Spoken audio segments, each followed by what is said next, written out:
uma palestra realmente maravilhosa, né? Eu acho que, enfim, espero que todos tenham gostar, eu acho que é inevitável, né? Mas que sempre um aprendizado a mais para todos nós. E vamos seguir aí com os nossos trabalhos, porque agora temos também o não menos amigo, honrado e prezado colega, o doutor Rinaldo Reis Lima, nosso corregedor nacional, o doutor Rinaldo, que também vem fazendo um trabalho extraordinário frente à Corregedoria Nacional, uma Corregedoria Nacional que vem se mostrando muito parceira dos corregedores, uma Corregedoria Nacional que está sempre com as portas abertas para nos ouvir, para acolher, não é? Aliás, que eu acho que isso é um dos grandes papéis do corregedor, da corregedora, é esse poder de escuta, não é? Para que a gente possa sentir a classe e, a partir dela, repercutir aquilo que é importante para o melhor desenvolvimento dos nossos trabalhos e das nossas atividades correcionais. E isso, doutor Rinaldo, é um exemplo para todos nós. Então, doutor Rinaldo, se sinta absolutamente à vontade, o senhor sabe que este colegiado é a sua casa, o senhor aqui nem diria que é sempre convidado, o senhor é parte dele, tá certo? Então, quem faz parte da casa não precisa de convite para chegar.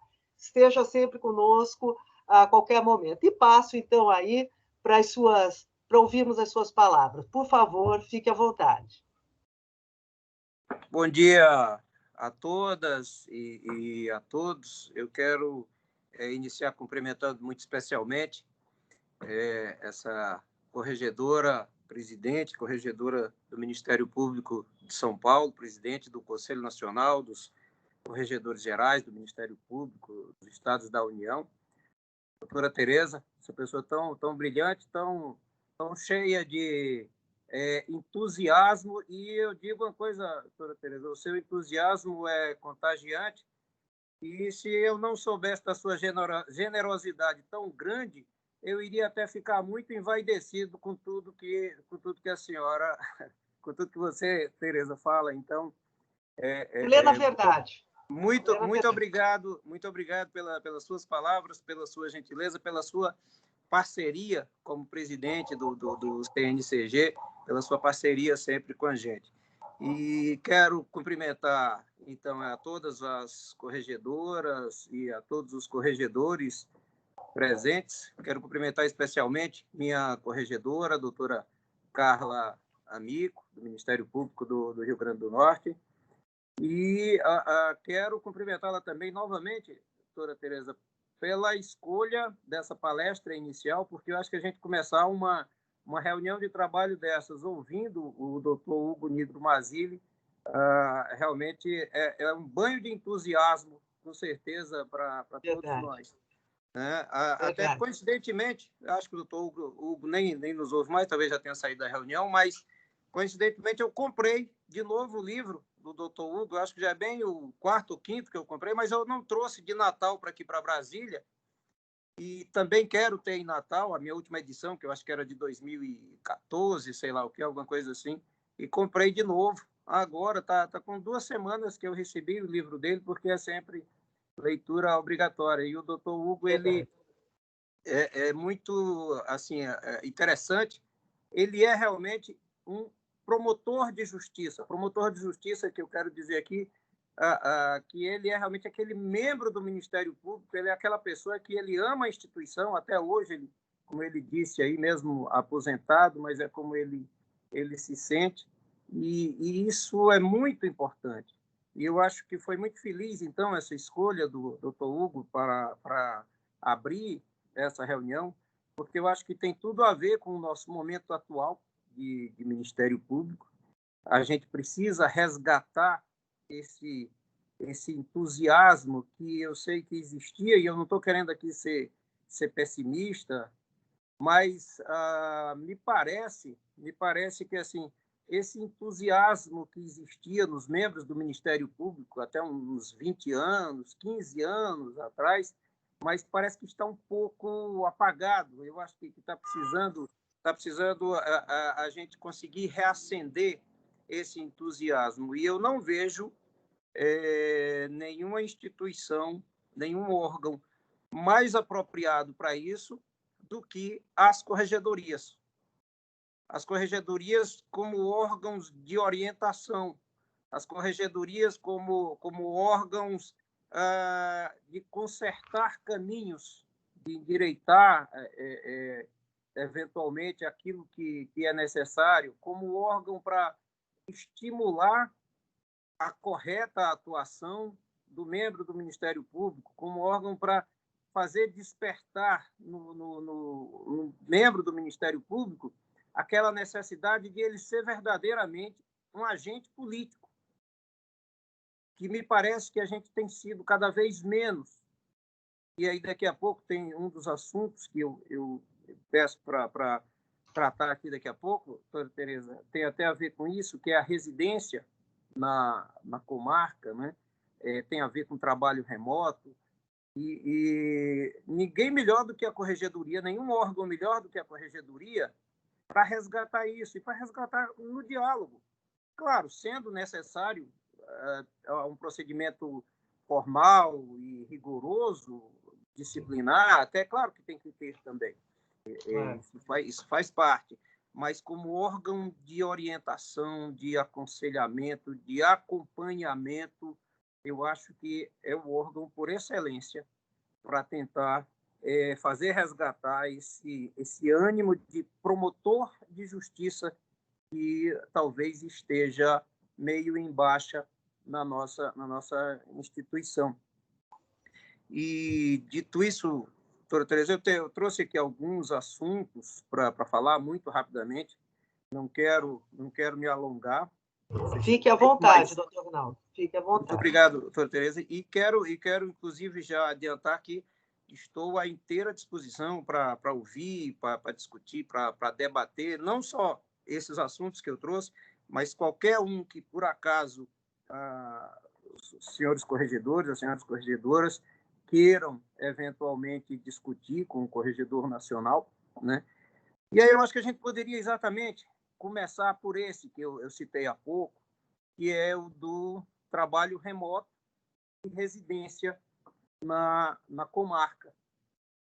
Dia 25 de agosto, agora, deste ano, o Conselho Nacional conheceu de uma consulta que foi formulada pelo presidente do Conselho Nacional de Procuradores Gerais, em nome daquela instituição, para saber se a autorização para trabalho remoto, se ela, de alguma forma, relativizava, mesmo que apenas durante o tempo da pandemia, mas se ela relativizava o dever constitucional de residência dentro da comarca, na comarca. Assim, me parece muito óbvio, e eu tenho certeza que para as senhoras e para os senhores também parece bastante óbvio, que não relativiza. A questão do trabalho remoto nada tem a ver com a questão da residência no local do trabalho, no local do ofício, né? Mas foi importante, eu acho, que a consulta, porque, de qualquer maneira, serviu como um alerta. E o Conselho Nacional, então, por unanimidade, aí eu vou pedir aqui só para ler bem rapidinho, é relativamente pequena, mas a consulta ficou assim respondida, por unanimidade. Aspas, a possibilidade de realização de trabalho remoto, enquanto perdurar o reconhecimento da pandemia decorrente do novo coronavírus, não exime o membro do Ministério Público de cumprir o dever funcional de residência na comarca ou região. A eventual flexibilização desse dever exige o preenchimento das condições previstas no artigo 129, parágrafo 2º da Constituição Federal, nas leis complementares e normas locais específicas e na resolução CNMP número 26/2007, combinada com o disposto no artigo 2º, parágrafo 8º da resolução número 214/2020. Isso aqui, o número do processo, se alguém se interessar, para depois dar uma olhada melhor, é o 439/2020. dígito 84 aqui do CNMP, é disponível no site, até no próprio site, não precisa nem entrar no sistema Elo, não há necessidade. Então, foi importante isso aí, porque eu acho que isso aí serve até como um estímulo para os corregedores e os procuradores, para que eles voltem a cobrar a presença do membro na comarca. Todos nós sabemos que assim, o momento da pandemia pegou a todos de surpresa, foi quase que um pânico, né? Na nossa vida, na vida do planeta. E então a gente sabe que muita gente realmente acabou saindo da sua comarca pequena, lá no interior do estado, muitas vezes é uma cidade até assim em condições precárias, como a gente sabe que existem tantas no país, mas principalmente ali no Amazonas, da doutora Jussara, por exemplo, que a gente sabe que os meios de comunicação, as estradas e até mesmo por via aérea, via fluvial, às vezes são bastante precários, difíceis. Então, a gente sabe que em alguns momentos teve que o procurador-geral e o corregedor, eles tiveram que agir com bom senso e, digamos assim, a permitir flexibilizar, ainda que de uma maneira informal, flexibilizar um pouco. Naquele primeiro momento da pandemia, naqueles 2 primeiros meses, essa questão da residência na comarca.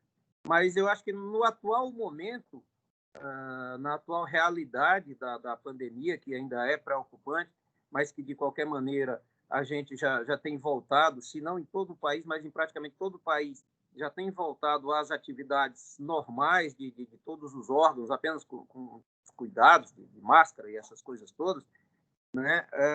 Então, eu acho que não se justifica mais que o membro não esteja na comarca, a não ser, claro, como a própria consulta ela excepciona, naquelas situações em que há uma permissão para que o membro resida em outra localidade que não a da sua própria residência.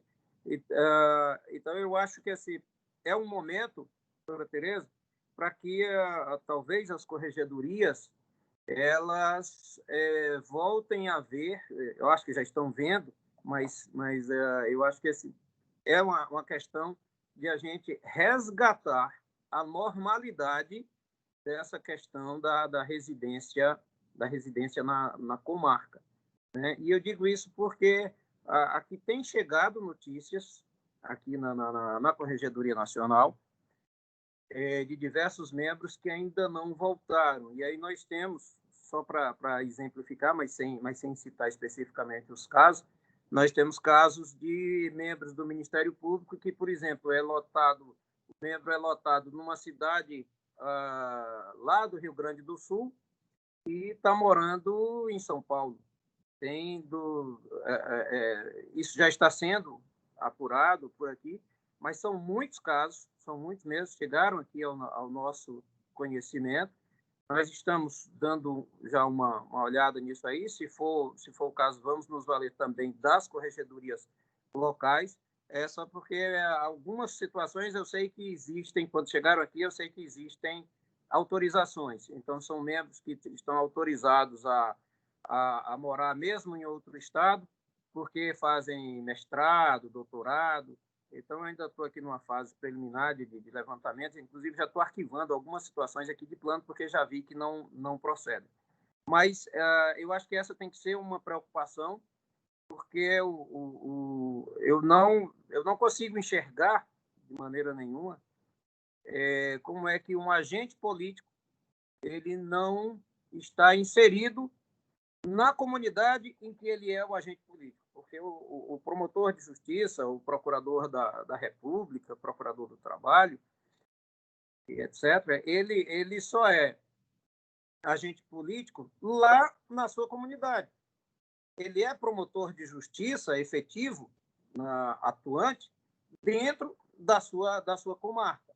Então, como é que ele quer residir num outro local, principalmente num local distante, que impossibilita que ele se desloque para lá prontamente, que impossibilita muitas vezes até dele estar tomando conhecimento do que está ocorrendo na comarca, das situações envolvendo toda a tutela de interesses que cabe a ele lá zelar e velar. Então, eu acho que é o momento da gente fazer um grande trabalho dentro do Ministério Público, e aí com a ajuda dos procuradores gerais também, se os senhores e as senhoras acharem que é necessário, para que os membros voltem à normalidade dos seus trabalhos, pelo menos a normalidade da presença no gabinete, inclusive, né? Porque é lá no gabinete que ele vai ser encontrado. Então, ele simplesmente estar na cidade em que é a sede do trabalho dele não é o que realmente vai fazer com que ele possa desenvolver bem o trabalho dele. Então, claro, respeitadas as condições de segurança, respeitadas as normas que tenham sido estabelecidas para cada Ministério Público para o retorno das atividades presenciais, mas eu acho que é o momento disso aí. Eu vou falando, doutora Tereza, mas podem me interromper na hora que quiserem, certo? Fiquem bastante à vontade. Tá ótimo. Se me permitir, com relação a esse tópico especificamente, nós aqui em São Paulo nós não tivemos nenhum problema, até porque se segue expressamente aí aos pedidos de residência, sempre com autorização, então não tivemos nenhum problema. Não sei se alguém gostaria de falar a respeito dessa questão, ou se não, podemos deixar, talvez, que o doutor Rinaldo finalize a sua fala, até para não interrompê-lo a todo momento. Doutor Rinaldo, fique à vontade, no final fiquem eu abro a palavra. Eu não sou palestrante, eu me sinto participante. Sem dúvida, participante. Da reunião. Né? Mas acho que talvez seja mais fácil a todos, não é? Com certeza. Tá bom? Então, por favor. Muito obrigado, doutora Tereza. Outro assunto que eu tenho aqui, mas antes eu quero me sentar até na obrigação também, até porque nós acabamos falando aí de Covid e tudo, mas eu tenho que parabenizar e enaltecer o trabalho que foi feito, doutora Tereza, por todos os corregedores e todas as corregedoras no país. O trabalho de vocês foi essencial para que a gente mantivesse alguma normalidade naquele início da pandemia, e também agora, neste momento, o trabalho de vocês tem sido essencial para que a gente possa voltar à normalidade e sonhar para que a gente volte um dia ao normal verdadeiro. Esse novo normal, eu sinceramente estou doido que ele já passe. Eu quero meu velho normal de volta. E então, para que a gente possa ter de novo os membros trabalhando de forma correta, para que a gente possa ter o membro de novo na comarca todos os dias da semana. Então, eu acho que assim isso é um sonho. E os corregedores e as corregedoras foram extremamente importantes, essenciais, para que a gente pudesse ter algum funcionamento no começo e para que a gente possa estar voltando ao funcionamento normal agora. Então, eu quero parabenizar, dizer que a gente acompanha, de alguma forma, a gente sempre acompanha os trabalhos das corregedorias que são feitos. Então, o trabalho de vocês foi formidável. Com certeza, o Ministério Público só está funcionando bem assim porque tem as corregedorias. Eu fui procurador-geral de Justiça e eu sei que quem botava moral mesmo lá e tal, na minha época, eram os corregedores, com certeza agora também então, eu acho que assim, é essencial que vocês se dediquem realmente a isso aí. Mas, agora, durante esta semana ou na semana passada, eu confesso que não sei bem quando saiu aqui a nossa comunicação, nós mandamos uma comunicação pedindo que, de alguma forma, tanto os procuradores gerais quanto os corregedores gerais, eles façam a divulgação de que agora todo peticionamento aqui no Conselho Nacional do Ministério Público, não é nem só na Corregedoria, mas ele se dá através do sistema ELO. Isso por uma portaria, uma determinação da presidência do Conselho Nacional do Ministério Público.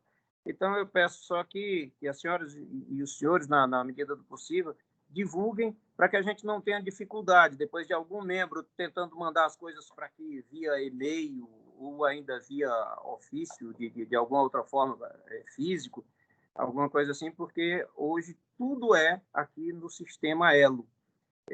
Então, até para que os colegas sejam eventualmente notificados de algo que seja do interesse deles aqui no CNMP e na Corregedoria, eles vão ter que se cadastrar no ELO. É claro que quando ele não é cadastrado no ELO, então a gente manda um e-mail para ele, para que ele entre no sistema ELO, se cadastre, para então poder dar ali o impulsionamento naquilo que seja de seu interesse. Então, eu queria só pedir a ajuda, doutora Tereza, de todas as corregedoras e de todos os corregedores, para que a gente pudesse divulgar isso aí e a gente ter todos os colegas cadastrados no sistema ELO. Nós estamos dando início também, e eu confesso até que eu demorei, eu esperava que a gente não tivesse tanto tempo assim com as atividades da gente ainda sem voltar ao normal, mas nós vamos dar início também a alguns sistemas de correições virtuais. Nós já estamos adaptando o nosso sistema. Nós fizemos correições temáticas, eu já tinha dito, até nesse mesmo conselho, doutora Tereza, eu já tinha dito que não iria fazer a correição ordinária, não vou fazer. Aí é uma posição pessoal, respeitando as posições de todos os demais corregedores nacionais que já passaram, dos que vierem, mas eu acho que não é papel da Corregedoria Nacional fazer correições ordinárias. Chegar no gabinete lá nos gabinetes lá dos promotores de justiça lá do Pará e querer fazer a correição que quem faz é o Jorge e faz melhor do que eu. E realmente faz melhor do que eu porque ele conhece a realidade. Ele conhece a natureza dali do trabalho, conhece o próprio promotor de justiça, né? Então, eu não vou fazer correição ordinária. As minhas correições, eu já tinha estabelecido, elas seriam sempre temáticas voltadas para a qualidade. E assim nós fizemos, inclusive no Pará mesmo, nós fizemos a primeira, fizemos depois no Ceará, fizemos depois em Alagoas. Nós fizemos correições temáticas em torno da segurança, visando a busca da qualidade, a tentar ali, de alguma maneira, estabelecer uma parceria para a gente melhorar a qualidade do trabalho dos membros do Ministério Público naquele tema, no caso, segurança pública. Veio a Covid, estourou exatamente quando a gente estava lá em Alagoas, lá, né, Valber? Você lembra? E então atrapalhou todo o nosso cronograma, a gente não sabe quando vai voltar, mas eu ainda quero voltar com esse tema e há outros temas que a gente ainda, se houver tempo, a gente vai tentar introduzir, como é o caso de educação, de saúde, meio ambiente, e infância e adolescência. A gente ainda vai tentar fazer esse trabalho aí, né? E essas correições, o bom é que elas sejam realmente presenciais, porque a gente está ali conversando, a gente está ali olhando, a gente está dentro até daquilo que eu falei há pouco, aquela história do agente político, né? Que ele tem que estar ali interagindo, ele tem que estar ali vivendo a realidade. Então, a Corregedoria Nacional ela também tem que chegar para tentar ver, para tentar sentir ali como é que é aquele trabalho, e isso a gente só consegue de uma maneira mais eficaz presencialmente. Mas, como a gente não sabe quando a gente vai poder voltar efetivamente a fazer essas correções temáticas, então nós vamos dar início já a algumas correições através de um sistema virtual. E aí a gente vai tentar fazer a nossa, o que for possível. Vamos tentar fazer apenas para poder dar continuidade a esse trabalho.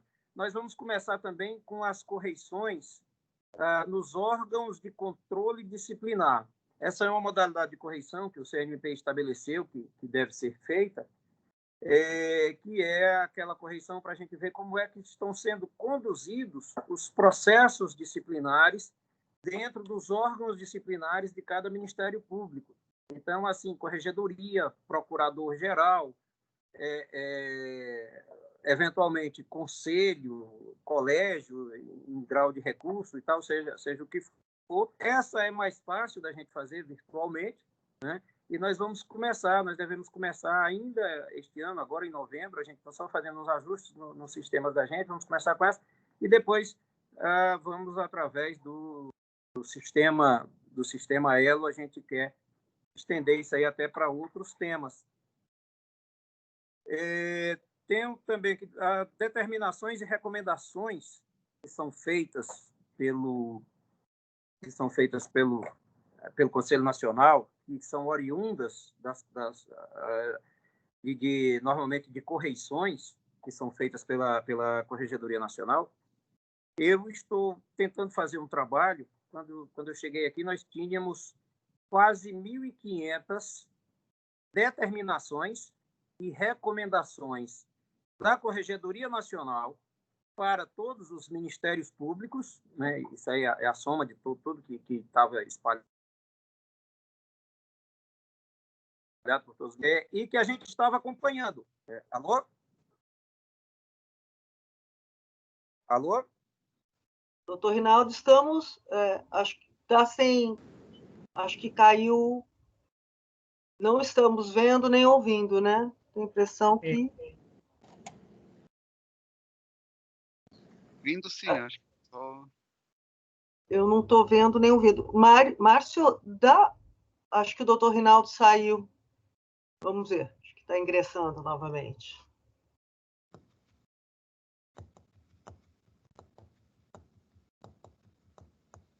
Márcio, por favor, ajude aí. Oi, eu não sei. Estou sendo pronto. Doutora Tereza, estão me ouvindo?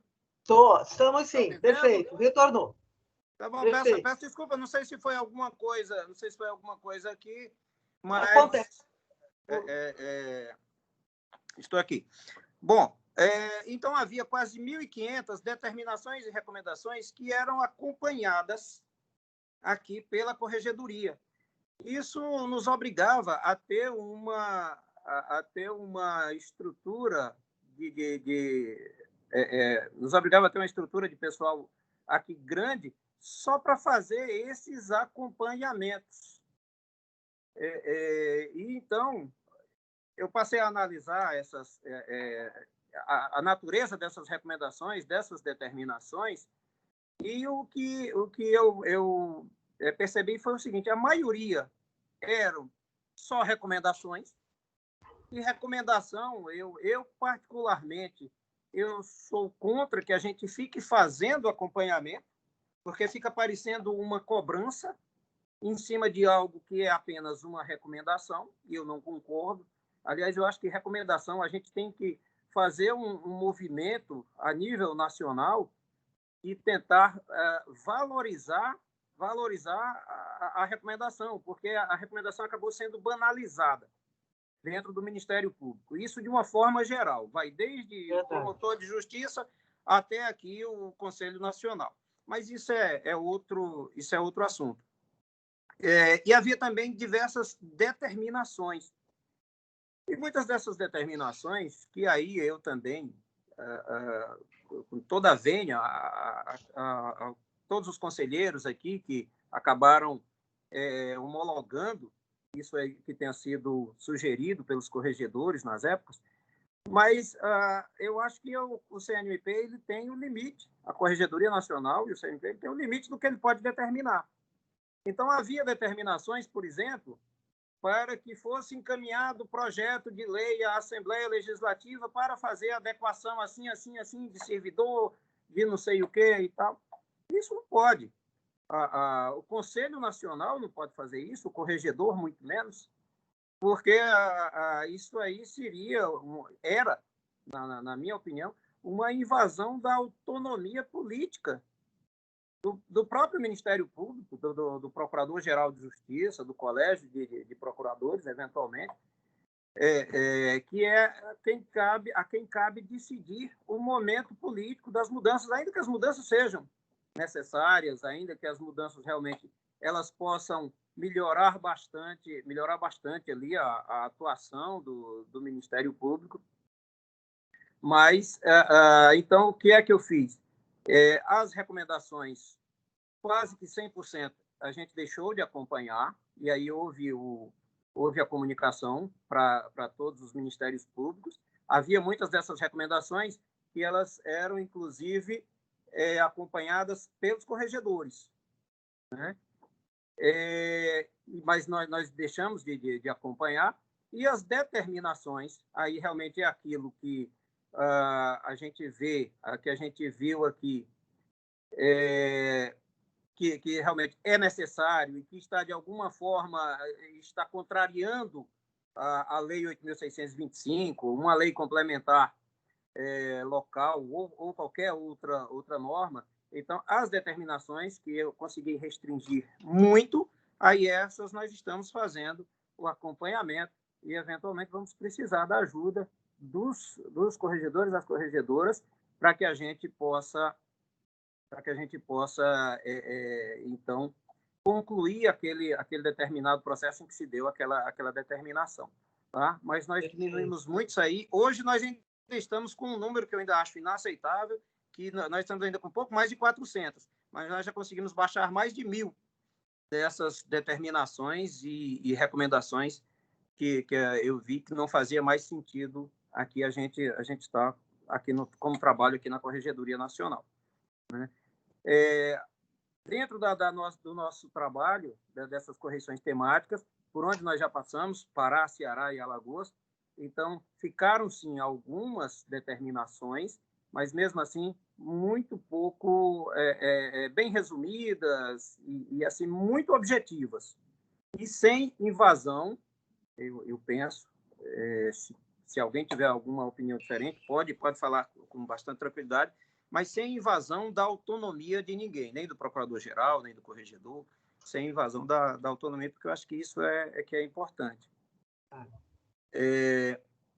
Eu tenho também um penúltimo assunto aqui, doutora Tereza, que é a respeito... Isso aqui é só reforçando, eu já falei também em outros momentos, mas aqui e acolá ainda parece que ainda tem alguma dúvida, ainda tem alguém que me liga. O que é que eu não estou mandando para as corregedorias? Porque eu acho que as corregedorias, realmente, eu já falei isso e cada vez mais eu estou convencido disso. As corregedorias dos órgãos é que tem que realmente atuar. Embora pela Constituição Federal, o Corregedor Nacional ele possa atuar livremente, de forma autônoma e concorrente também, em relação a qualquer caso, mas não faz sentido o Corregedor Nacional querer fazer um trabalho que, até como eu disse há pouco, vai ser desenvolvido de uma forma muito melhor pelo corregedor local, né? Mas, assim, algumas situações têm ficado aqui. E aí, dentre elas, tem aquelas que, até como eu já disse, se é uma representação, por exemplo, que veio, digamos, de um senador, se é uma representação que veio de um deputado federal, se é uma representação que vem do ministro do Supremo, por exemplo, ou do ministro do STJ. Então, se ele endereçou aquilo ali ao Corregedor Nacional, é porque me parece que ele quer que a Corregedoria Nacional realmente atue naquilo ali. Então, assim, até para que a gente possa manter um ótimo relacionamento com essas instituições, né, com essas autoridades, a gente faz aqui, até por uma deferência, mesmo que seja alguma coisa ali, às vezes até, digamos assim, sem grande importância, sem grande relevância. Isso fica aqui. Eu não tenho mandato. Da mesma forma, eu tenho também mantido aqui aquilo que, às vezes, são os senhores e as senhoras mesmos que me pedem. Já aconteceu em determinadas situações, e aí eu não quero entrar no mérito, eu não vou entrar na discussão, mas, doutora Tereza, se a senhora pede, por exemplo, Rinaldo, fique com... apure isso aí, porque eu acho que aí você vai ter, às vezes, uma melhor condição de apurar, porque aqui tem as circunstâncias da política institucional e tal, seja o que for, a gente sabe bem que isso tudo, às vezes, exerce uma influência negativa. E, então, qualquer caso que as senhoras e os senhores disserem assim, Rinaldo, esse aí, apure por aí, eu prefiro, não precisa nem declinar os motivos. Eu disse, pronto, está aqui. Esse é um compromisso que eu tenho. E aí, esse mesmo compromisso eu tenho também com os procuradores gerais.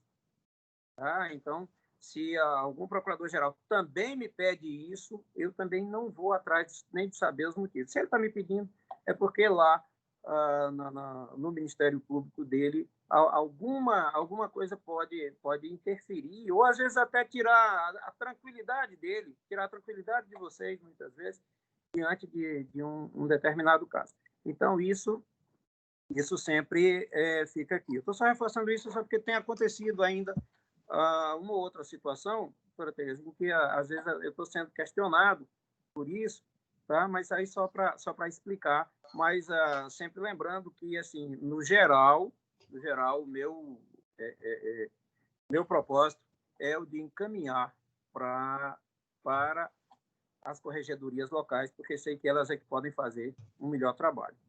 E aí, para finalizar, tem aquela questão, doutora Tereza, e aí eu realmente eu sei que posso ficar devendo muito aqui, não tomem isso como um rompimento dessa nossa parceria de maneira nenhuma, mas eu tenho que devolver aquele processo que eu pedi vista do acordo de não persecução disciplinar.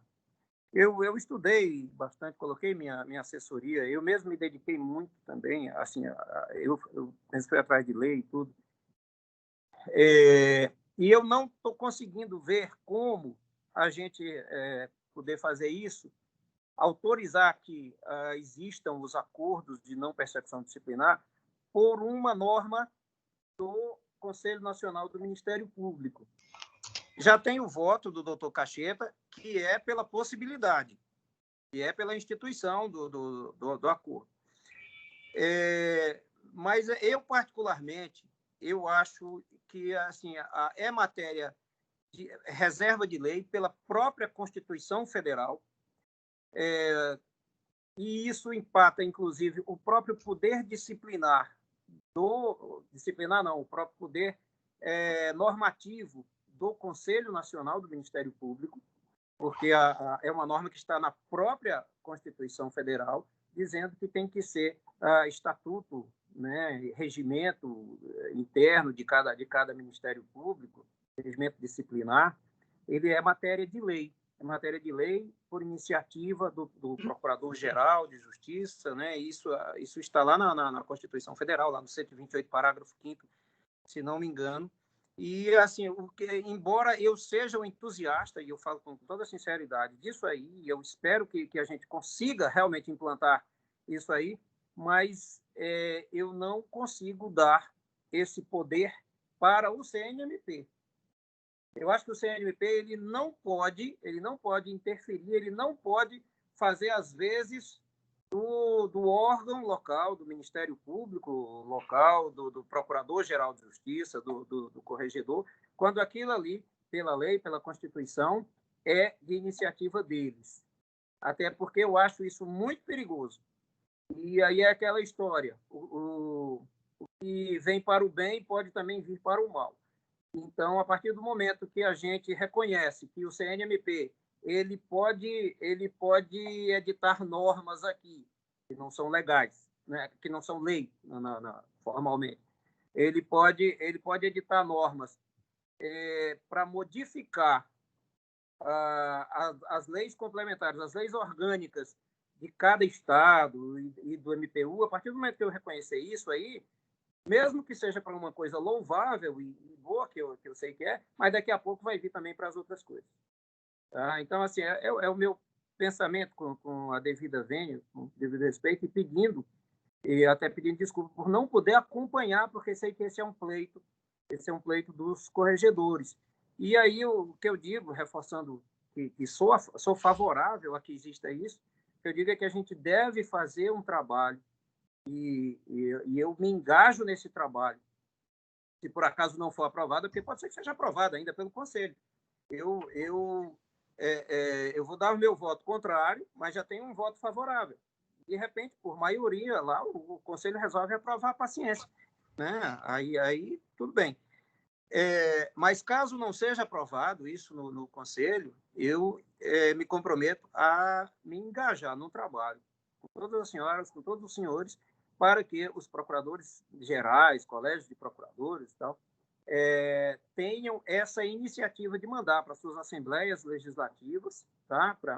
No caso do MPU, para o Congresso Nacional, a mudança disso aí para instituir esse acordo da não persecução disciplinar. Eu acho que isso não é tão difícil, porque a gente vai ter o discurso de dizer, olha, já existe até na área criminal.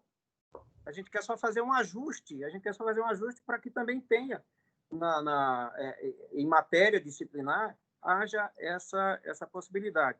Então, é apenas para dizer isso, doutora Tereza, comunicar a todas e a todos aí, porque aí eu vou devolver esse processo já agora na próxima sessão, que vai ser do dia 13, não sei se vai ser votado, as pautas têm sido muito extensas, e principalmente com a sustentação oral, que tem preferência, mas eu vou levar já essa matéria, eu vou devolver, e vou devolver com voto nesse sentido. Então, me sinto na obrigação já de comunicar previamente para todos. Em suma, é isso, doutora Tereza. Peço desculpa se me alonguei, mas estou à disposição, à inteira disposição de todos e de todas. Muito obrigado. Muito obrigada, doutor Rinaldo. Sempre muito bom tê-lo aqui conosco. É muito bom esse diálogo, né, que se estabelece. Antes de passar a palavra aos colegas que já pediram, né, quero dizer que, com relação o senhor disse, né, a residência fora da comarca, realmente nós não tivemos aqui em São Paulo, mas eu até já pedi para colocar no nosso chat a decisão do CNMP a respeito, a fim de que todos os colegas possam ter acesso. Então, acho que já facilita. Agradeço também imensamente, em meu nome, tenho certeza que todos aqui, o reconhecimento feito aos trabalhos dos corregedores nesse momento de pandemia. Realmente, acho que todos nós nos empenhamos, assim como todos os colegas, promotores e procuradores, né? Concordo com o senhor que a correição virtual, que nós também tivemos que fazer aqui, né? Não é o melhor meio. Eu acho que é até importante, ela pode ser feita parcialmente, porque muitas vezes nós temos processos aqui no ESAJ ou nos sistemas próprios de cada MP, que são passíveis de serem avaliados à distância, mas é sempre imprescindível que uma parte da equipe se desloque, na minha avaliação, até o local, não é? Para que possa se inteirar melhor da situação do colega, da situação da promotoria, da situação da cidade. Então, eu acho que realmente as correções, na minha avaliação, não podem ser 100% virtuais. Elas podem ser parcialmente, eu acho que isso também é importante, até em termos econômicos, né? Porque aí nós passamos também menos dias fora e com menos assessores, né? Numa comarca aqui de São Paulo, que muitas vezes eu tinha que 30 promotores, uma comarca integrada por 34 promotores, que eu tinha que ir para ficar uma semana, e com 7, 8 colegas para dar conta da correição, hoje eu posso ficar 2 ou 3 dias e ir com 3 colegas. Mas realmente ainda não é o melhor para nós também aqui, a dificuldade, e o senhor vai ver nos relatórios, depois também, que serão, sempre são encaminhados, a dificuldade porque os nossos extrajudiciais ainda não estão digitalizados. Está se começando agora. Então, os extrajudiciais, nós ficamos com um certo gap aí, não foi possível uma avaliação mais efetiva, mas é o que se pôde fazer, não é? Com relação à questão do acesso, especificamente só pelo sistema Elo, eu vou pedir, claro, eu acho que todos nós, mas eu já estou pedindo a divulgação também aqui, eu acho que é claro e importante, não é? E parabenizo também pelo trabalho de racionalização que o senhor está fazendo aí, né, no sentido, como o senhor disse, de, vamos dizer assim, reduzir o número de orientações e recomendações, que às vezes a gente fica tão perdido no meio de tanta burocracia que a gente acaba esquecendo de dar importância àquilo que é mais efetivo, né? Então, parabenizo. E quanto ao acordo de não persecução disciplinar, eu agradeço por nos ter ouvido, eu acho que isso é o mais importante. E, é claro, eu acho que o seu posicionamento, inclusive quando nós ouvimos aqui, de certa forma, eu acho que a maioria de nós acabou entendendo o seu posicionamento e até nos rendendo, muitos de nós, não sei se todos, mas eu falo até nesse momento por mim especificamente, porque realmente qualquer alteração que possa ter repercussão nas nossas leis orgânicas, que até como o doutor Hugo Mazzilli acabou de dizer aqui, né, que são a estrutura do nosso Ministério Público, que são realmente a correspondência ao que consta na Constituição, possa realmente trazer mais prejuízos a longo prazo, pelo menos, do que benefícios a curto prazo. Então, o que eu quero é agradecer a oitiva que o senhor nos concedeu, doutor Rinaldo, e, enfim, reconhecer aí o mérito da sua avaliação e que realmente, pelo menos a mim, parece que realmente é a mais ponderada, embora nós quiséssemos muito realmente ter esse recurso. Na verdade, aqui em São Paulo, até digo que nós vimos fazendo, em alguns casos, nos valendo até de entendimentos do próprio Conselho Nacional, não é? Quando há, por exemplo, uma discussão no Facebook envolvendo 2 colegas, né? Pessoas físicas, portanto, né? E um deles pede expressamente desculpas, etc., etc., nós temos dado vista ao outro colega para ver se ele abre mão da representação. Né? Caso abra mão, nós arquivamos. No caso de não abrir mão, aí não temos outro jeito, porque da mesma forma que na área criminal, não tem outro jeito que não partir para o processo administrativo, né? Infelizmente, seguindo aí os regramentos que nós temos, enfim, tanto no Código Penal como também da Corregedoria, que está sendo uma forma também da gente tentar buscar essa justiça consensuada, que hoje, mesmo do direito administrativo, ela tem que chegar, né? Porque ela já chegou em tantas áreas, inclusive na improbidade, na área penal, e por que não, então, na área administrativa? Então, é um trabalho que nós estamos começando aqui, mas, sem dúvida nenhuma, esperamos que possamos avançar contando sempre com o auxílio da Corregedoria Nacional, do nosso Conselho e dos procuradores gerais, evidentemente, que eu acho que essa é uma questão que interessa a todos nós, inclusive também aos membros. Mas, enfim, são essas as minhas ponderações. Eu passo a palavra, pelo que eu anotei aqui, me perdoem se eu errei, mas, em primeiro lugar, o colega Moacir,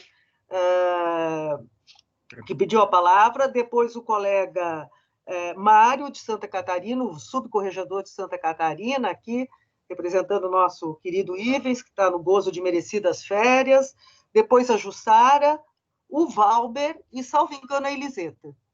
São os que eu tenho aqui até agora. Então, por favor, Moacir. Bom dia ao amigo Rinaldo. Prazer em revê-lo ainda aqui de forma virtual. E eu, na verdade, me permita tratar assim, né, pelo nome, sem título, né, devido até à forma sempre muito cordial do trato com o Conselho Nacional de Corregedores, muito antes até de assumir o posto de corregedor nacional, e dizer o seguinte, que já de imediato, da primeiro contato que tive, e vocês pondo o que pensava da Corregedoria Nacional, notadamente com relação a esse aspecto das correções ordinárias, que a gente sempre havia com uma certa dificuldade, porque às vezes a orientação da Corregedoria Nacional ia no outro sentido da Corregedoria Local, e daí de implantar esse sistema de não ocorrer essas correções e que estão sendo realmente praticadas, e que sempre nós registramos isso, que a Corregedoria Nacional tem que ter a preocupação principal com os próprios órgãos de controle, até com nós mesmos, corregedores e a Corregedoria, e aí sim que consegue se dar um apanhado nacional e uma padronização da atuação. Então, quer dizer, primeiro, reforçar e cumprimentar por assim, o discurso ser assim e a prática está sendo assim.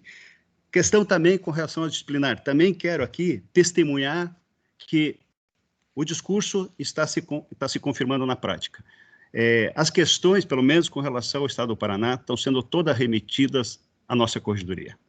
E, evidentemente, que a gente não precisa necessariamente, nem as pessoas eventualmente representantes, nem o próprio Conselho Nacional, nem o próprio corregedor, concordar com a posição adotada pela Corregedoria Local. mas deixar isso para um momento, daí, se houver, de controle da própria atuação da Corregedoria. E isso tem sido na prática. Então, eu quero confirmar só isso, que pelo menos no Paraná tem sido feito assim. Uma outra questão, e que aí eu também acho que é muito importante, e fico muito feliz com a fala do Reinaldo, é com relação aos limites que os órgãos têm que encontrar. E quando a gente fala de limites, a gente fala do Conselho Nacional, a gente fala de tribunais, a gente fala, nós, corregedores, também temos que saber os nossos limites, né? E o próprio Supremo, talvez o Supremo mais ainda, porque ele é o controlador dos próprios limites, né? Mas fico extremamente satisfeito. E justamente por causa dessa visão de controle, do Conselho Nacional do Controle, principalmente normativo, da limitação do poder normativo do Conselho Nacional, que eu balancei com relação ao que eu tinha entendido com relação à coordenação persecução disciplinar. Realmente me parece que é um tema para a legislação. Eu estou falando isso aqui em off, embora eu participei do quórum, da aprovação, porque, como diz, a ideia é muito positiva, é salutar, mas eu acho que dentro dessa visão de encontrar limites, eu acho que é um grande tema para a gente dizer, olha, a ideia é boa, deve ser referendada, e talvez até, eventualmente, se não for aprovado, se for aprovado, a questão está solucionada com relação a esse aspecto. Mas se não for aprovado, justamente, essa parceria, na verdade, que o Reinaldo propõe novamente com o nosso conselho, da gente, juntos, conseguir, talvez, num movimento nacional, né, de implantar isso pela via legislativa. Mas eu só para dizer, e para ser sincero e franco com os nossos colegas, eu me posicionei favorável, mas quando eu ouvi a sua exposição no Conselho Nacional, eu balancei bastante na minha convicção e eu acho que os argumentos são bastante importantes. O último só, e como eu estou fazendo só considerações aqui, não vou fazer indagação, mas tratar o assunto também, que foi inclusive dito pela Tereza, com relação às correções virtuais.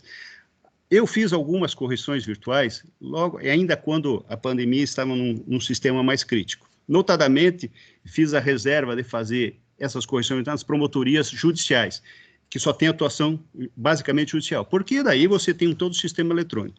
Como o nosso sistema ainda de procedimentos não é eletrônico, é físico, embora nós temos um bom sistema de registro, mas não é eletrônico, só uma comarca, uma promotoria que eu fiz com isso e me senti extremamente frustrado com a correção, porque ela não consegue dar o diagnóstico de como está funcionando aquela unidade.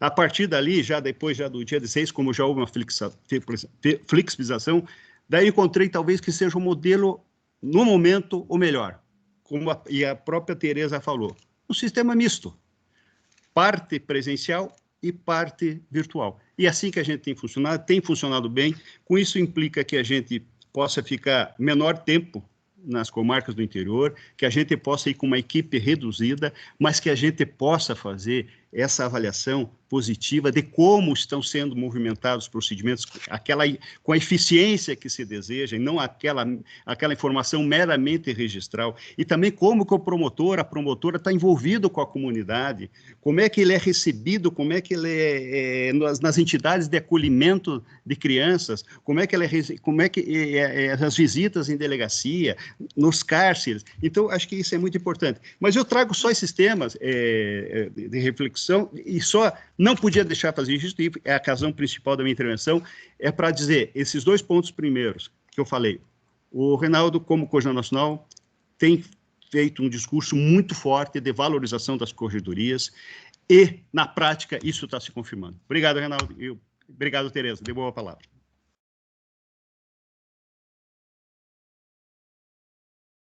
Desculpem, muito obrigada, doutor Moacir. Não sei se o doutor Rinaldo quer fazer alguma consideração, ou se não, podemos passar a palavra. Não, muito obrigado, Tereza. Só cumprimentar meu amigo Moacir, eu também chamo de Moacir, espero que não tenha que chamar também de doutor Moacir, porque aí não combina Obrigado, então, Moacir, obrigado a todos. Então, eu vou passar aqui também para o colega Mário, que é o sub de Santa Catarina, para ouvir. Então, vamos tirar, né, os doutores à frente, somos todos amigos, para que se manifeste com relação ao Rinaldo, nosso corregedor nacional. Por favor, Mário.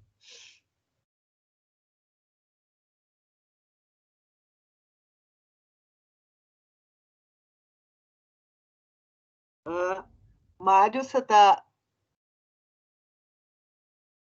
Desculpe, Pois mas não. eu quero primeiro saudar a doutora Tereza Cristina, né? Obrigada. Eu a conheci pessoalmente quando veio visitar Santa Catarina, há um ano atrás, né? Um ano, exatamente um ano. O meu nome é Mário Luiz de Mello, eu sou subprocurador-geral. Eu estou, esse mês, em exercício na corregedoria. O doutor Ives está de férias, está no Rio Grande do Sul, andando a cavalo nessa hora, né? Que delícia! E eu quero parabenizar também a senhora pela condição de trabalho, né? Eu quero Obrigada. também saudar o doutor Rinaldo, né? Eu também não conhecia, né? E também eu quero elogiar e destacar o excelente trabalho que está fazendo à frente da Corregedoria Nacional.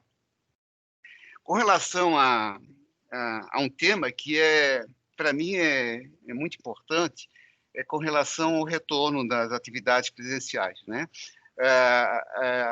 A partir de quarta-feira passada, por ato do Procurador-Geral, ele determinou que os membros voltassem a trabalhar presencialmente, né? Só aqueles casos situações excepcionais que teriam autorização para continuar a trabalhar home office.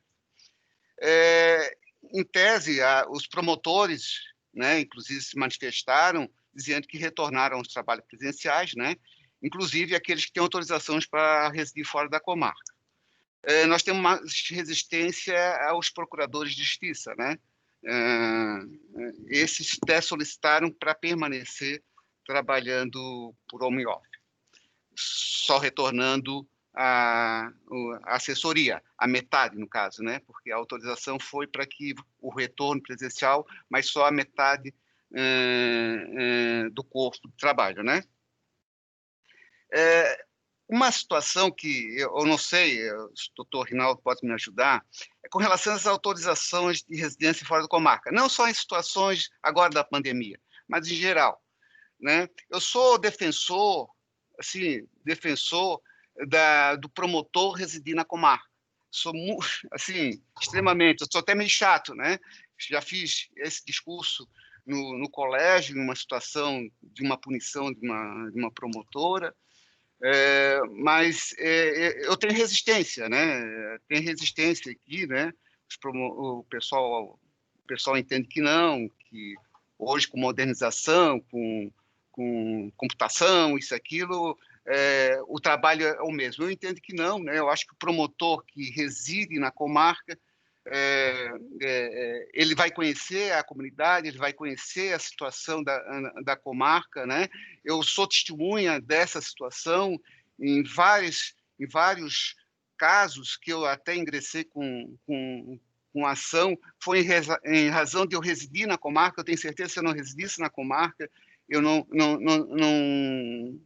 teria aquela... Eu não faria aquelas, não estaria com aquelas ações, né? Porque eu não ia tomar conhecimento. Um exemplo, um vizinho que era médico, uma comarca no interior, a gente se tornou amigo ali, e ele, na época de campanha do prefeito, ele anunciou que a mulher dele está fazendo campanha para um candidato, e com a promessa de que, caso ele fosse eleito, ele daria um cargo comissionado para ela. E realmente esse prefeito ganhou a eleição e deu um cargo para ela. Daí depois ele veio todo sorrindo para mim, dizendo: ó, Mário, hoje eu não pago mais IPTU. Assim, falando como a minha mulher conseguiu aquele emprego, é um cargo comissionado, e funcionários não pagam IPTU. Mas que barbaridade! Daí eu fui atrás, falei com a procuradora do município, ela confirmou essa situação, eu fui atrás da legislação, e coincidente, não era só funcionário, era vereadores, eram tudo. Não pagavam, eu entrei com a ação, o prefeito veio me agradecer, porque ele não poderia ingressar com a ação, questão política, né? E realmente foi dado procedência da ação, aumentou, no caso, a receita do município. Então, eu fiz esse relato e eu não quero me estender mais, é porque aqui nós temos uma regra que promotor que resida até 70 quilômetros não tem necessidade de residir na comarca. Ele pode pedir permissão para residir fora da comarca. Então, nós temos casos aqui, exemplo, Itapema, que é menos de 70 quilômetros, mas é uma grande viagem, porque BR vai uma hora e pouco de viagem, e mora em Florianópolis. Isso não é 1 ano, 2 anos, isso aí já acontece há 10 anos. E não só esse caso, e outros casos também. Então, antes que era exceção essa permissão, hoje quase regra. Essas comarcas menores, hoje, a grande maioria, o promotor não vai na comarca, não mora na comarca. Então, e eu acho que é nessas comarcas menores que realmente o promotor tem que estar presente, morar na comarca. E isso, infelizmente, não acontece. O percentual é muito grande de residência fora da comarca, principalmente comarcas menores, né? Às vezes alegam a questão de residência, mas isso não é verdade, porque há 30 anos atrás eu residia nas comarcas, mesmo com dificuldade, mas a gente sempre conseguia alguma coisa. Hoje está mais fácil ainda, as comarcas pequenas, mas tem uma estrutura, né? Então, aqui começou com até 40 quilômetros, passou para 50, se não me engano, hoje é 70 quilômetros. O judiciário seguiu a mesma regra. Hoje, no judiciário, inclusive, aqui em Santa Catarina, tem juízes que moram próximo à divisa do Rio Grande do Sul e residem no Rio Grande do Sul. Então eu fico temeroso, porque a tendência daqui a pouco até estender para 100 quilômetros. Já teve conversa nesse sentido, né? Então, eu não sei se tem uma regra no Conselho Nacional, e eu sei que nos Ministérios Públicos Estadual é difícil reverter essa situação. Por quê? Porque nenhum procurador-geral, ou mesmo candidato a procurador-geral, vai sugerir essa alteração, né? Então, o que era antes uma exceção, hoje virou quase regra. Então, eu só faço essa ponderação, de repente, para o Conselho Nacional, de repente, estudar uma forma para, de repente, dificultar essas residências fora de comarca. Eu acho que isso aí é importante no Ministério Público, né? Porque é no Ministério Público presente na comarca que realmente eles vão conhecer, eles vão ver o trabalho que o Ministério Público faz, né?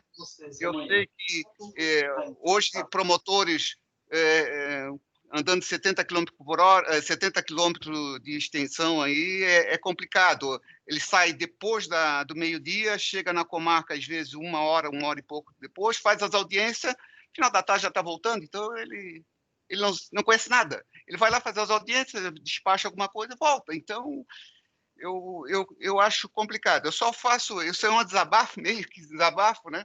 Porque eu vejo que a tendência é cada vez se alargar mais. Então, para mim, é uma situação preocupante, né? Eu não quero me alongar mais com relação ao acordo de não repercussão disciplinar. Como o senhor falou, isso aí seria mais a situação dos Ministérios Públicos Estaduais. Nós solicitamos ao procurador-geral aqui, ele está analisando ali essa situação para a gente fazer o acordo, ele está entusiasta também com essa possibilidade. Então, ele estudando, ele provavelmente vai ser encaminhado para a Assembleia para ser incluído na nossa lei, né? Então, é isso. Agradeço de novo a atenção, né, dos senhores, né? E foi um prazer ter esse contato aí com tão ilustres colegas, né? Obrigado. Obrigada, colega Mário, por favor, doutor Rinaldo. Obrigado, Tereza. Mário, a respeito, é só um breve comentário. O CNMP, nessa matéria, ele até pode, digamos assim, estabelecer uma orientação, uma norma geral, vamos dizer assim, né? E assim ele fez, e já é antigo, eu estava dando uma olhada aqui, até tentando achar a resolução, mas o que ficou desse assunto, quando foi tratado aqui, no Conselho Nacional foi só a obrigatoriedade do membro realmente residir, né? Mas que pode ser flexibilizada por autorização do Procurador-Geral por meio de ato motivado e em caráter excepcional, né? E, além disso, o membro tem que já ter atingido a vitaliciedade. Tá? Realmente é algo que é preocupante. Eu concordo com você, concordo com o seu desabafo, porque a gente sabe que, infelizmente, tem sido flexibilizado cada vez mais. O que antes era uma norma, todo mundo tinha que residir, depois passaram a vir os atos normativos aí em cada Ministério Público, permitindo até tantos quilômetros, até tantas horas, ou seja lá como for. E, assim, há uma tendência, porque isso sempre pressiona, os membros pressionam, as associações de classe acabam pressionando, e aí sempre há aquela tendência de que algum procurador-geral de justiça acaba cedendo e mandando, normalmente é por lei, lá no Rio Grande do Norte, por exemplo, é por lei, 80 quilômetros de distância, mas aí há essa tendência para essa flexibilização. E, assim, para mim, me parece ainda mais absurdo, por menor que seja a distância, um promotor de justiça de Santa Catarina morar no Rio Grande do Sul, né? Residir mesmo. Se ele vai no final de semana para lá, se ele vai na sexta, só volta na segunda, nenhum problema. É o direito constitucional dele de ir, vir, ficar. Mas, realmente, ele residir, ele todo dia, ele está aqui na comarca dele, lá no gabinete dele, em Santa Catarina, e aí, de tarde, volta para o Rio Grande do Sul. Isso, assim, me parece uma afronta ao pessoal da comunidade dele. Doutor Rinaldo, só me interrompendo, ali não foi do Ministério Público, foi do Judiciário, no caso. Tá, foi do Judiciário. Ainda bem. Mas a tendência, daqui a pouco, eles também solicitar, sim, né? Com certeza. Mas, assim, o que é que eu posso orientar nesse sentido? Aqueles casos absurdos, e aí mesmo que haja uma autorização do Procurador-Geral de Justiça, por exemplo, mas vocês trazerem aqui para o CNMP. Tá? Aí não seria disciplinar, em princípio, porque tem uma autorização, alguma coisa assim, mas o CNMP pode sim ver os excessos. Tá? Então, se é uma norma do Procurador-Geral de Justiça, se o Procurador-Geral de Justiça está, de repente, autorizando que, não, até 200 quilômetros está bem, porque em 3 horas chega, sei lá o quê, já me parece que aí não há razoabilidade nisso aí. E aí o Conselho Nacional pode sim dizer, olha, no caso desse aí é de uma franca desproporcionalidade. Então, eu acho que isso aí não seria intromissão num caso desse, porque é o caso concreto que é trazido para aqui, para o CNMP, para o CNMP poder dizer o seguinte, olha, isso aí realmente é totalmente desproporcional, né? Mas, infelizmente, a gente vê que é uma tendência.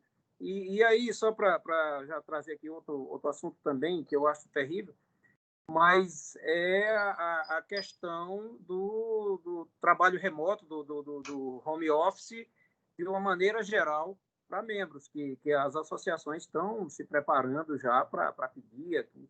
E aí sim, eu considero um verdadeiro absurdo.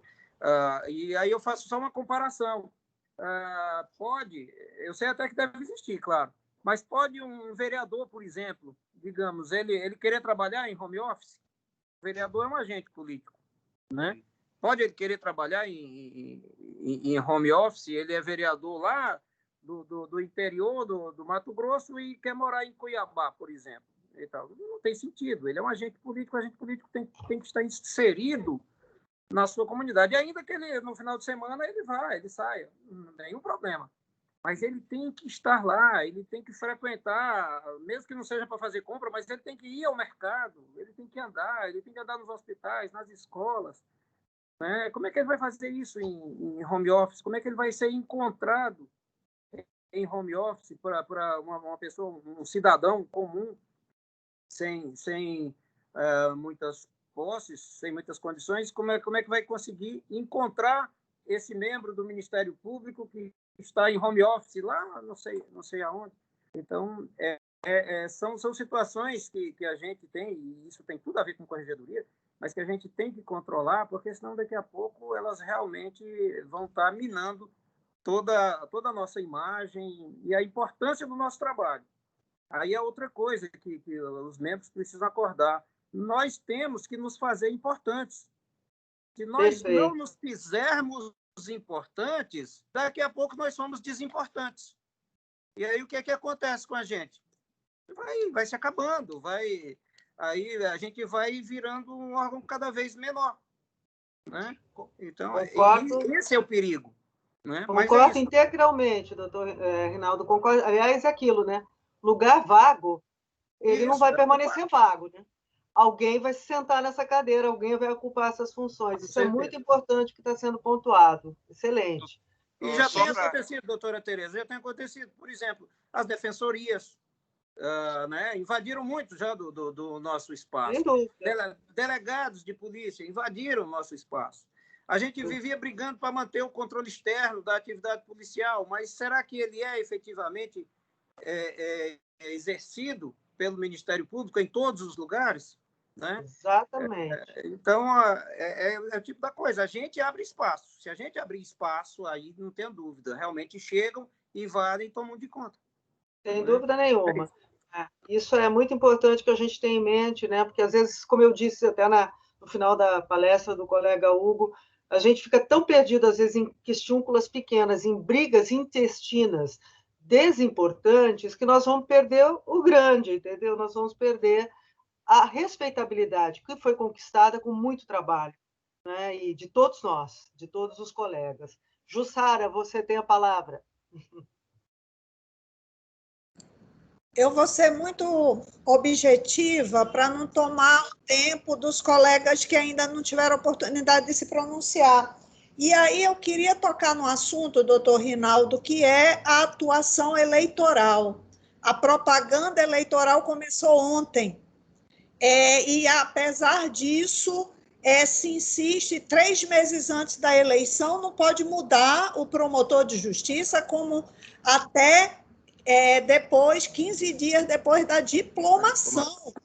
Então, isso trava a atividade do Conselho Superior, que não pode fazer movimentações na carreira, porque não pode, mesmo que faça, não pode publicar, porque o promotor não pode mudar nesse período aquele. Muitas comarcas têm apenas um promotor e eles atuam, portanto, no eleitoral.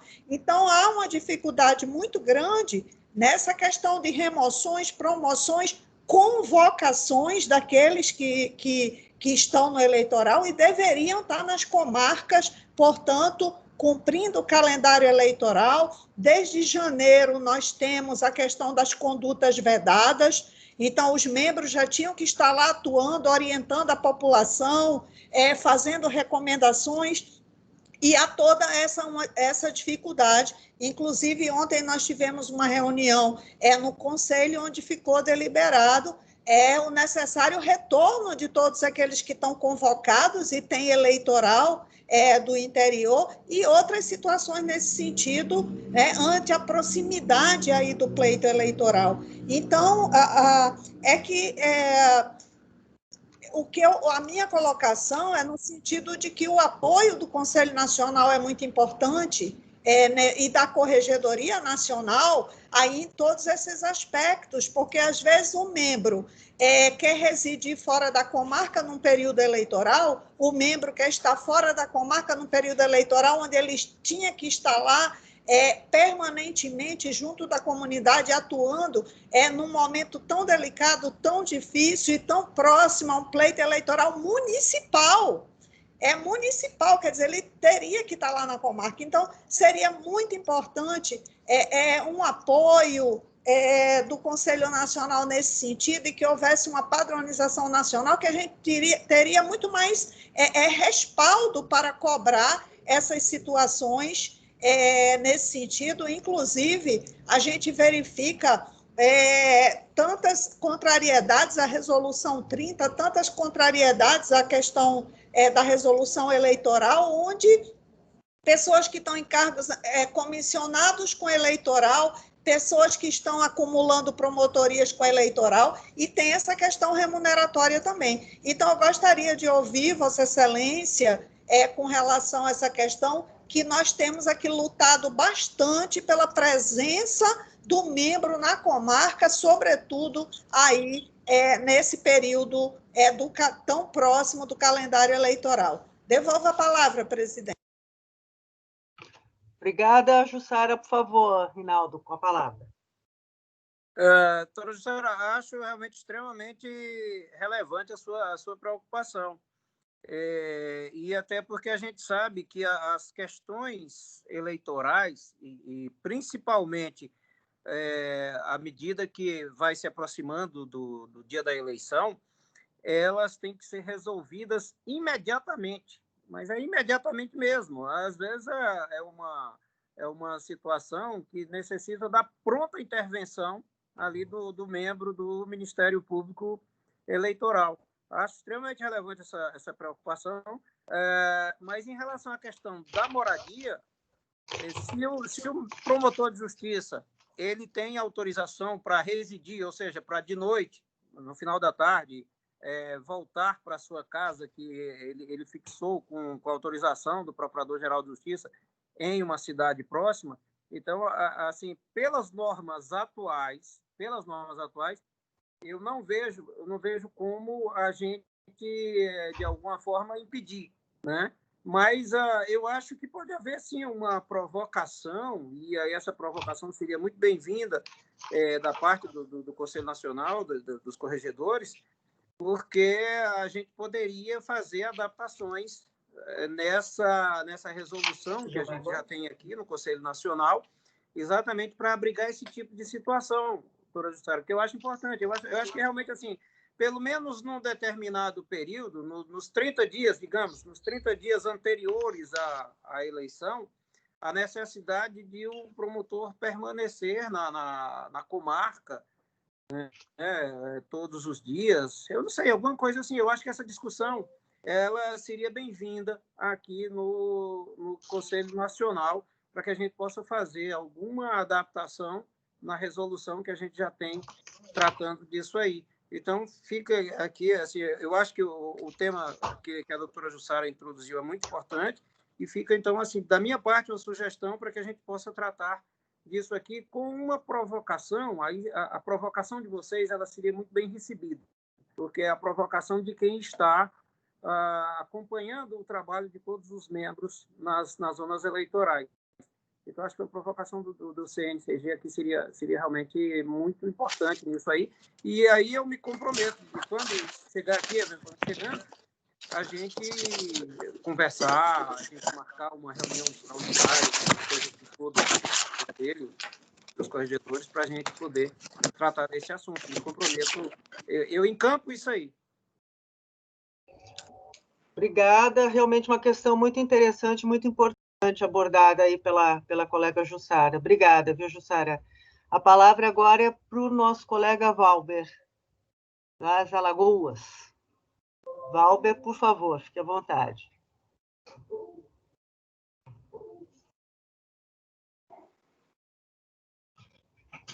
Valber? Bem, não sei, talvez o Valber tenha saído algum minuto, então eu passo para a doutora Eliseta. Fala lá. Diga, Eliseta. É um prazer aí ver todos os corregedores, né? E o nosso corregedor nacional, né? Que para mim ele é único, então também é o meu preferido. No Ministério Público Federal, eu queria deixar isso bem marcado aqui. Nós tivemos todos os problemas em relação a essa residência na comarca. Quando houve essa decisão do Conselho Nacional, eu baixei uma portaria e aí começou a confusão. Porque os colegas da primeira instância falavam, Eliseta, comarca é só para procurador da República, na primeira instância. Você não pode exigir para procurador regional nem para sub. No entanto, os procuradores da República ficavam chateados comigo porque eles queriam que eu também exigisse dos demais membros, né, da nossa instituição. E eu fiz. Então, baixei uma portaria, fiz ofício para todos os procuradores regionais e para os subprocuradores gerais da República também. Foi um rolo. Ai, meu Deus do céu. E o pessoal disse assim, mas isso é jeito de falar com a gente? Dá prazo para a gente dizer que mora, né, aí em Brasília, ou em São Paulo, no caso dos procuradores regionais da terceira, ou no Rio, no caso da segunda. Nós, aí, gente, nem seria eu se não tivesse delicadamente dando prazo para todos me informarem isso, porque foi o Conselho Nacional, foi o Corregedor Nacional que recebeu uma lista, inclusive, de 50 nomes de procuradores da República que não estavam na comarca. Então, alguém entregou. Então, já que alguém entregou, esse alguém deve estar muito correto, né? E morando aqui. Realmente, eu até pedi para o Rinaldo para ele me dar essa lista, mas ele não me deu, não. Aí pedi por escrito, também não respondeu, não. Ele ficou na dele. Aí, para não comprar confusão. Aí, o que eu fiz? Pedi ao Conselho Superior nosso e eles me mandaram realmente uma lista de 50 nomes, dos quais 18 só que continuavam com aquela condição. Dos outros todos, que o Conselho Superior, inclusive, autorizou, eram casos de estudo no exterior, cursos e tal, e de colegas que já tinham retornado. Então, eu cobrei de todos, entendeu? Foi uma cobrança. Aqueles que estavam em estágio probatório também, inclusive, eles estavam fora, não é, das suas localidades. E outra coisa interessante que ocorreu foi que um colega falou, Eliseta, nós não temos uma comarca.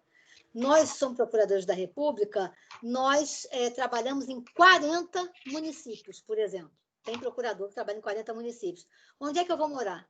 Eu tenho que morar justamente onde que funciona a Justiça Federal. Às vezes não é esse lugar nem que o juiz mora. Então, eu chegando ali e eu dando atenção, porque ele não pode estar em 40 lugares ao mesmo tempo. Ele não pode ser conhecido de 40, né, em 40 municípios. Aí é que está. Então, ele falou, se eu morar em qualquer desses municípios, falei, bom, isso aí vai ser uma discussão que vai haver depois. Eu, por enquanto, vou exigir que vocês morem na sede, onde tem a Justiça Federal, e depois vai ser resolvido isso tudo. E a minha observação aqui, que eu fiquei boba, porque eu pensei que fosse pegar muito procurador da República, e, na verdade, muitos procuradores regionais que moram fora do Rio, São Paulo, Rio Grande do Sul, Porto Alegre, né? Pernambuco, na capital. Então, assim, onde eu não esperava é que vieram todos os pedidos ao procurador-geral para ele autorizar essa residência fora. E, obviamente, que eu estou sabendo, porque o procurador-geral colocou que eu viria a corregedoria em todas. Então, eu só queria mostrar, né, a todos vocês, colegas, que a gente tem, de outra maneira, muitos problemas também em relação a isso que acontece, né? Essa residência fora da localidade aí, e para retornar foi um problema imenso no Ministério Público Federal, e tem uma série aí de coisas que vão acontecendo e que vão ser levadas ao CNMP, né? Inclusive quanto ao território, onde é que pode morar um procurador regional, se pode morar na região toda, onde é que pode morar um subprocurador, se pode morar no Brasil inteiro. Eu sou contra, eu acho que a gente tem que morar aqui em Brasília mesmo, que é onde funciona o Supremo, o STJ e tal, mas tudo isso é motivo de discussão, tá, no nosso Ministério Público. Não é mole, Rinaldo sabe. Então, era só isso, obrigada. Obrigada, Eliseu. Até mesmo a questão dos procuradores de justiça, que também tem atribuição em todo o Estado, né?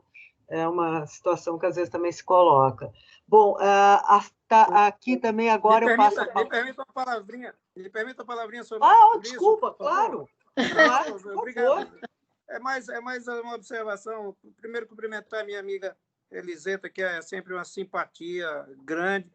Já me convidou, já fui marchar no gabinete dela aqui e tal. O gabinete, por sinal, muito bonito e tal. E a Eliseta é uma pessoa maravilhosa, grande amiga. E, bom, a lista é o seguinte, eu não vou entregar quem me entregou. Então, Já sei quem foi. Eu já sei quem foi. Não diga, e eu não admito nem não vou dizer.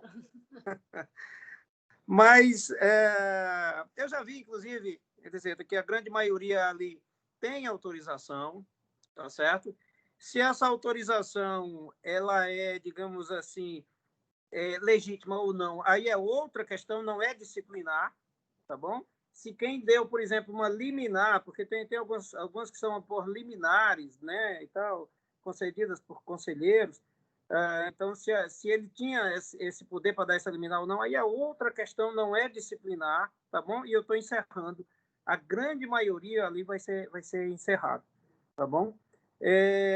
Com relação a essa questão da residência, me parece assim, uma coisa tão clara, óbvia, que a residência é no local da sede. E existe um local que é sede.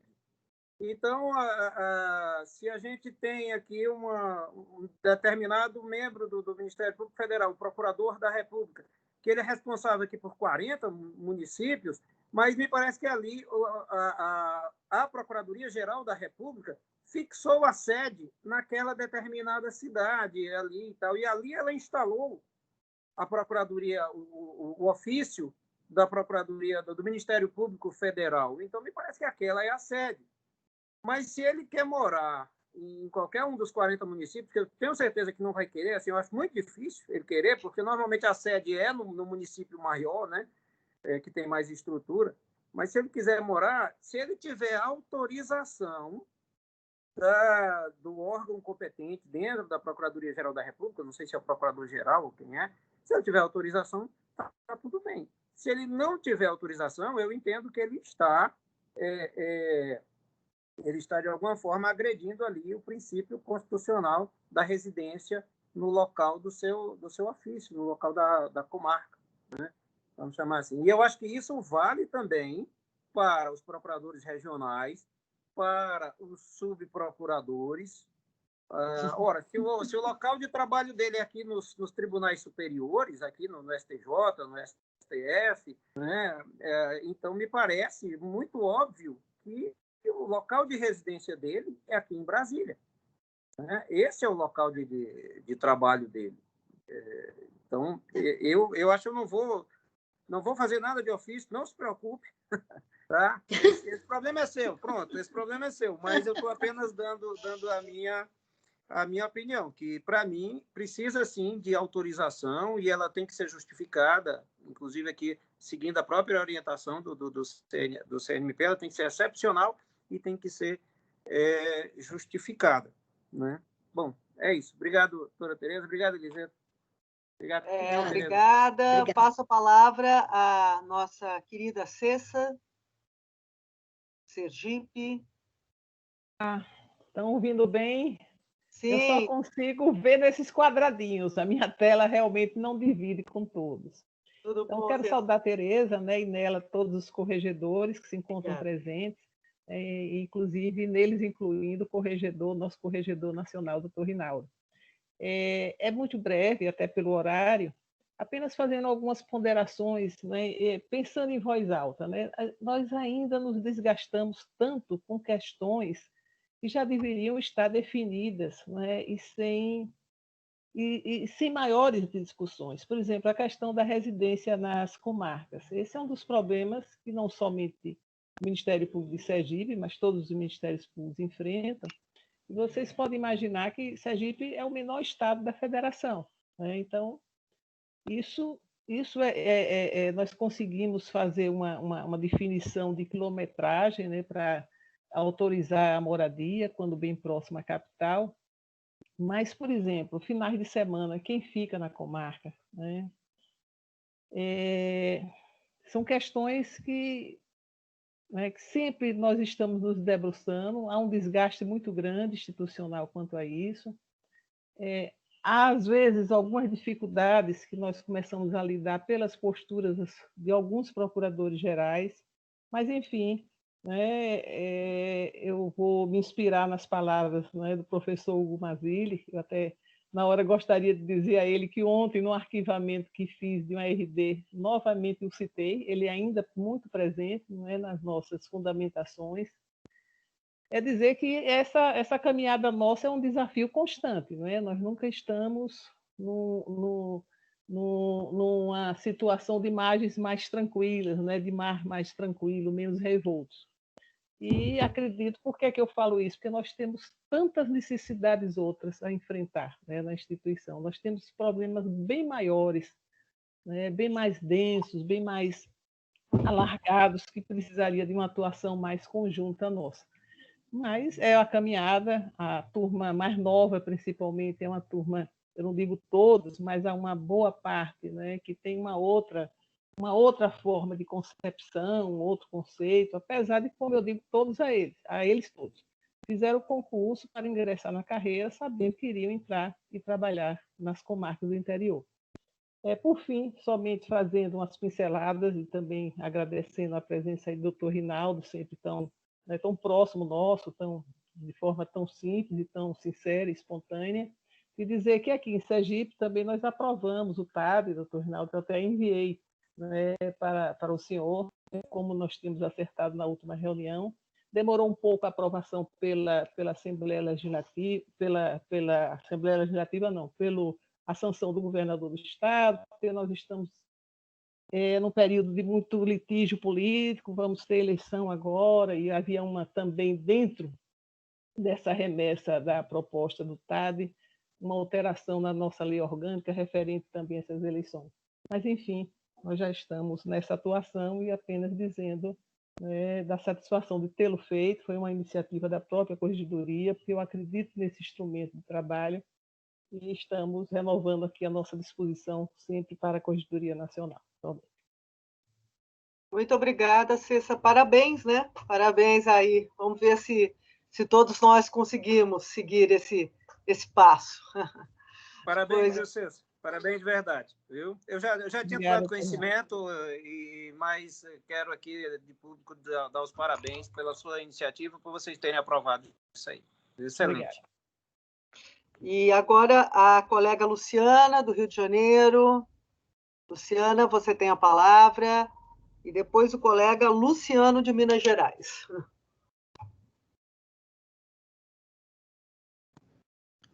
Senhora presidente, obrigada. Tudo bem, Luciana? Prazer em vê-la.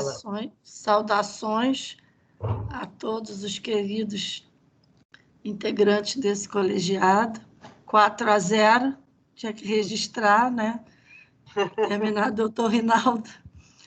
Bom, o que eu queria trocar e trazer, aproveitando a presença do doutor Rinaldo, primeiro endossando as palavras do querido Moacir, quanto ao doutor Rinaldo na Corregedoria Nacional, e a nossa luta na implantação do acordo nas corregedorias. E eu queria trocar com todos vocês que aqui no Rio nós começamos esse ano somente 105 correições, com uma atividade que começou normalmente. Depois que o regime diferenciado foi implantado, por um tempo foi paralisado, e quando começou a reabertura, mais ou menos em maio, eu comecei a fazer mista, da forma que era possível um controle por meios remotos, que nós temos algumas ferramentas, o MGP era uma delas, e nós fomos levando. Agora chegamos a um impasse. Alguns órgãos estão bem organizados, então a solução seria a visita. Então, nós estamos pensando em fazer uma entrevista pelo Teams, e com o servidor presente, trazendo os livros, e no final, e essa entrevista sendo gravada. Depois ela pode ser extraída e ser acostada no nosso procedimento. Então, ela fica registrada. Se alguma coisa for detectada, não pode ser encerrado aquele procedimento, mas gerando-se um diagnóstico final com essa nossa última ferramenta, que vai ser até exibida para esse nosso conselho amanhã, mas que o doutor Rinaldo já conhece, eu achei que a gente poderia gerar um diagnóstico daquele órgão e estando numa situação regular, aparentemente regular, com todos os índices, os indicativos possíveis, eu poderia começar a encerrar esses procedimentos. Alguns, é claro, que pode até ter algum índice já diferenciado, e não poderia ser feito. Encerrando um procedimento com essa anotação e com esse material armazenado, na próxima correição ordinária, ela teria que obrigatoriamente acontecer presencial, não se poderia ficar à distância. Ou em qualquer outra notícia que se chegue, que se tenha notícia daquele órgão, teria que haver uma extraordinária para detectar um problema pontual.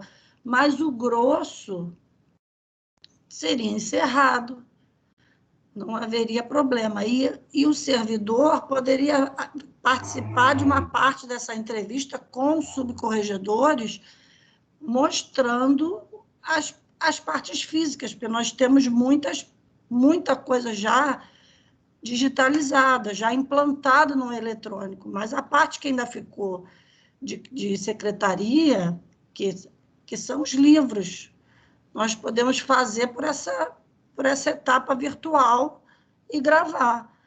Então, essa ideia tem surgido durante as últimas semanas e nós estamos pensando em começar já esse mês de outubro a encerrar. Porque no calendário, né, essa ideia surgiu porque o calendário tem que ser apresentado, e aí nós temos que fazer um calendário enorme para o ano que vem, incluindo as que ainda estão sobrando esse ano. Eu achei que essa solução seria uma coisa intermediária, e o edital já saiu que seria mista, com os meios disponíveis. E aí parece que, deixando de lado os problemas já conhecidos que podem surgir, a gente daria uma solução razoável para essa situação de exceção aqui no Rio. É isso que eu queria trazer para vocês. Muito obrigada, Luciana, por compartilhar. É sempre bom, né, a gente compartilhar essas experiências. Agradeço muito.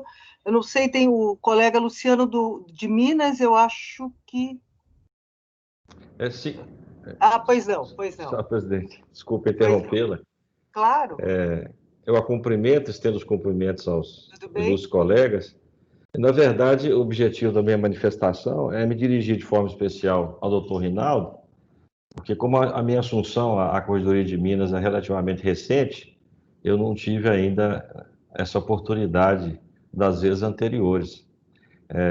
Eu gostaria de registrar que a postura do Corregedor Nacional, no sentido de preservar a autonomia da atuação das corregedorias como um órgão de controle interno, tem sido um fundamento de tranquilidade para a atuação correcional, na nossa atuação nas corregedorias. Esse é um motivo que eu gostaria de consignar, até pelas tradições mineiras de liberdade, né, que são muito caras à nossa realidade, e o doutor Reinaldo pode ter certeza que, desde que assumi, pela essa interação diária que temos com a Corregedoria Nacional, eu percebo sempre a forma muito respeitosa e que possibilita um trabalho que seja um trabalho de qualidade, que nós precisamos, evidentemente, do tempo para que nós apuremos as nossas